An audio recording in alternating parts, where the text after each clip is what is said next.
it'll have been a few weeks. Sure. Okay. So I saw I Arcadian think as 2 weeks. well Yeah. during that time, and yeah, it man, there's a lot of things I loved about this film. I liked the world the world building. I liked the setting. I liked Nicolas Cage's character. I liked the other protagonist, which was his two sons. I liked their dynamic. There's a lot of good things about this film that I enjoyed. There's some things that I didn't, of course, and mostly related to story. As far as how they told the story and what how it concluded and everything, where I had problems, but I do have a lot of praise for this film. This is a very low budget. It's horror thriller action film. It reminds me a lot of a Quiet Place, which is a kind of a how do you say, I don't know, it has a certain, I'm trying to think of the phrase, but it's a kind of post-apocalyptic dystopian world where monsters have invaded Earth and taken over and killed millions and millions of people, and you have this family that you're following, and that they're learning and trying to survive in this world, trying to stay safe from the monsters. So there's like A Quiet Place. The thing about the monsters is if they hear sound, they run to it, and so you have to be very quiet.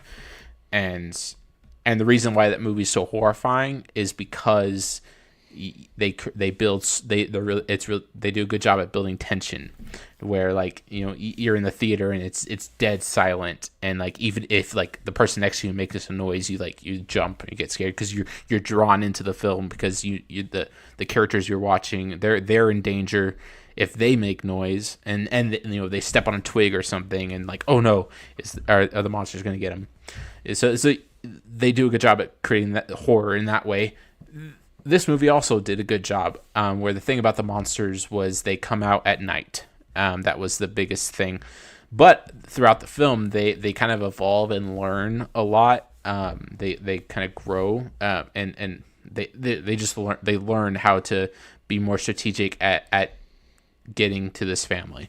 But they can only come at night. That's their thing. And so obviously once the sun goes down, things start getting kind of crazy. And so you start off in the film where the boys are running, are out, they're out working. They live on this land, on this farmland. So they're out doing whatever. The sun's going down. You see Nicolas Cage getting pretty frustrated with his sons because they're out a little too late. They're the sun's going down, and they're just now coming home. And it's no, you guys need to be home sooner so that we can get locked up. And they have a whole system in place where they board up the doors, close the blinds, the windows, so there's no light coming in, and there's no way for the monsters to get in. And I think it was the first night or so where there's some scratching at the doors, or the monsters are trying to get in, and they kind of show throughout the film that they're trying the monsters are trying different things. That's why I said that they're evolving or learning. They're trying to figure out how to get into this house, but not able to. So anyways, the movie follows Nicolas Cage and his two sons. They don't give much of a backstory as what happened to their mom, but they do have a really impactful scene. It was a flashback to when the movie, when the world, went to poop, went to crap, and you have a scene where he's protecting his infant children, and it's pretty impactful scene as you just shows his love for his boys, and his willingness to do whatever it takes to protect them, which is impactful as you get to the climax of the film in the third act. It's a very based film, because they're three. Well, there's Nicolas Cage, and he's a good patriarch. He's a good father. He's willing to protect his boys, and sometimes he's harsh with them, but he's harsh because they need it. They need that because one of the boys is really immature. He has a crush on a girl. So there's other people around, there's another kind of commune. There's this family there's another farmland, basically a farm, and so you have other people, but one of the boys, he goes over and helps them like every week, and there's a there's a girl that lives there that's his age, so it's kind of the story follows him and his crush that he has on this girl and their relationship. But he's kind of being foolish and staying too late and not being careful, and Nicolas Cage is trying to help his son see like, hey, like this is serious, like you can't, this is a matter of life and death. You can't be out running around with this girl. You need to be more careful. And there's a couple instances where he cuts a little too close. There's one part of the movie where the son doesn't come home because he actually got hurt while he was coming. He tripped and fell, and so Nicolas Cage, what he does is he goes out and he's like, okay, I'm gonna go find my son. And so his other son comes back and he's like, hey, I don't know what happened to my brother because his brother ran off to be with the girl. He comes home, doesn't make it home, so Nicolas Cage goes get him, and there's a whole there's a whole kind of story thread where he finds his son, but they have to fight off this monster, and they survive the night and they're able to make it back. But Nicolas Cage gets hurt and so forth. So there's all that. I say it's really based because there's one scene, it's in the trailer, but one scene where Nicolas Cage is with his boys, where the other son, not the one that has the crush on the girl, he's kind of a coward. He's really fearful and afraid. So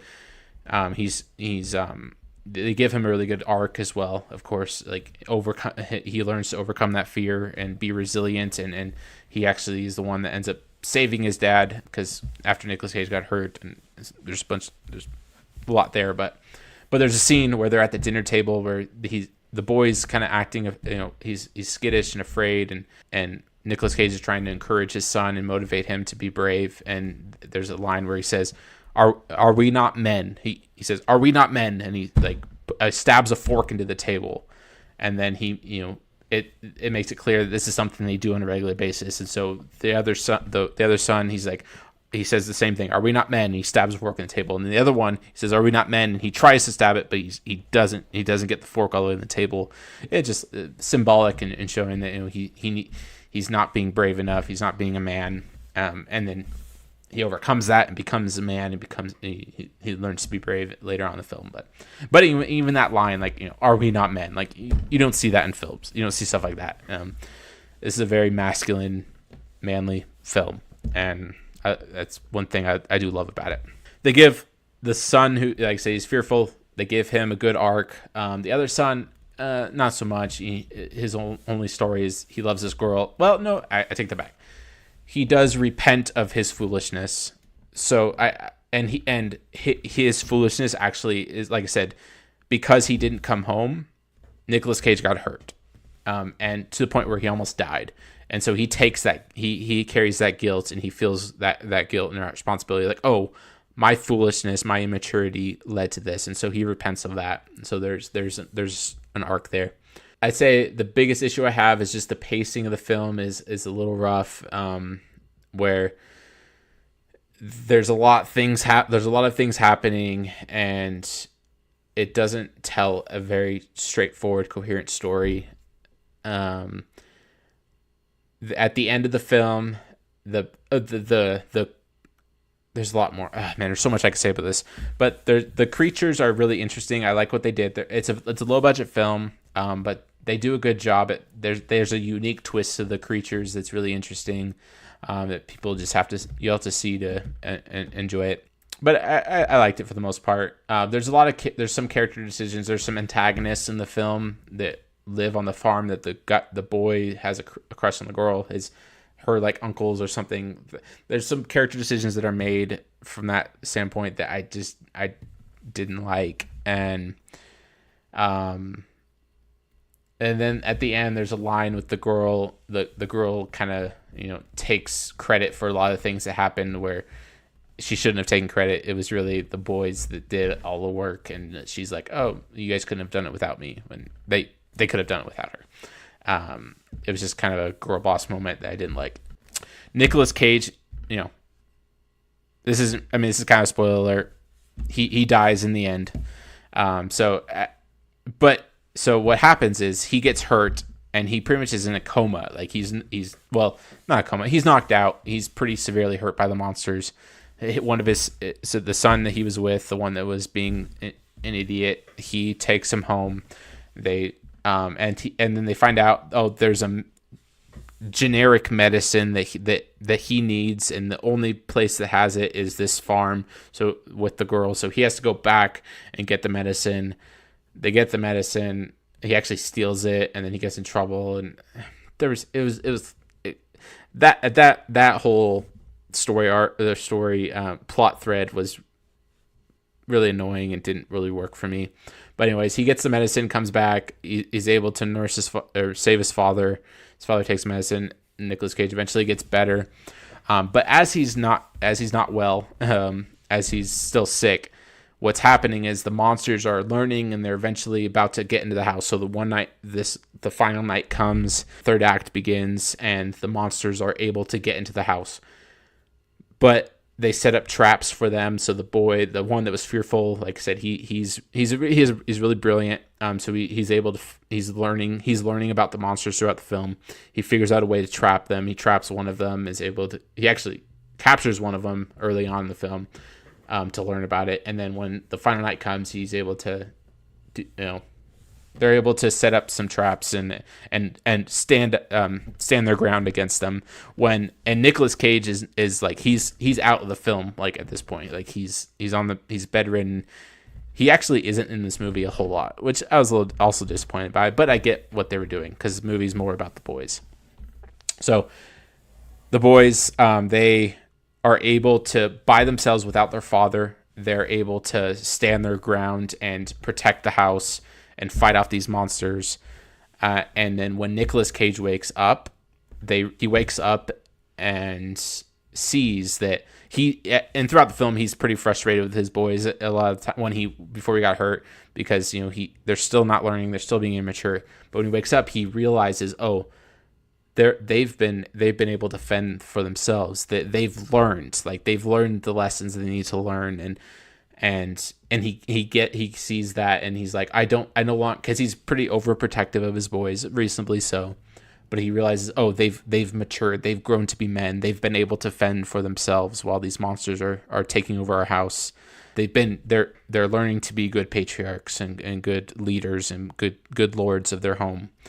And then there's a scene where after he wakes up, they all are trying to run and to get in this. They set up a trap to kill all the monsters. They're actually kind of, I think they like blow up the house or something, or they set fire to the house which would kill all the monsters, because all the monsters have converged in this house. And Nicolas Cage wakes up and he sees, and he's like ready to, like, all right, I'm ready to fight for my boys. And he realizes, oh, they don't need me anymore. Because that's been the struggle that he's had. It's like, they do need me. Now he realizes they don't need me. And so they go into this room, and they found this contraption that is going to protect them from the flames when the house blows up, or something like that. And Nicolas Cage decides not to follow them and not to go into that safe room, and says he stays back to fight off the monsters and sacrifice himself, so that his boys would live. However, this is an issue I had. This is my biggest issue, is that I like that he sacrificed himself, but the sacrifice it was not earned for me. Like, I was really frustrated with it, because what happened was he did not have to die. Like, there was no reason for him to die at all. Like, it did nothing for the boys. It did nothing for the plot, nothing for the story. They set it up well, but they did not execute it well. So when he died, it was like, okay, like he could have just went with them. If they would have established, like, oh, there's not enough room for him, or he needs to do this in order for for them to actually survive, or something, like give him something more to do than just like go and punch some monsters and then die, which is basically what happened. It was kind of dumb for me. It really let me down, because I was enjoying the film for the most part. I had some issues with it, but I was like, oh yeah, like I see where they're going, and I like the setup. I like that he realizes, oh, my boys have learned. They're able to fend for themselves. They've become the men that I know that I've wanted them to be, and that I know that they can be. but it kind of fell short at that point. So that happened. It's what it was. It's okay. So and at the end, after he dies, the boys and the girl, they go off and kind of starting their own life, moving on to something new, and to just be start to continue their lives, but do so after having learned the lessons they learned. So I liked it for the most part. There's a lot of problems I had, but most of it was really good, and I enjoyed it. I had fun watching it. So I'd say I'd give this film a generous 7.8, 7.7, and maybe that's a little too much actually. Let's go. Sorry, low sevens. Let's go low sevens. I think it'd be more fair. 7.3, 7.3. That's generous. That's what we're gonna do. So that's where I'm at with this one. And yeah, that was Arcadian by Nicolas Cage, starring Nicolas Cage. And I know one of the boys was from the movie It. So if any of you have seen It, with Pennywise the clown, he was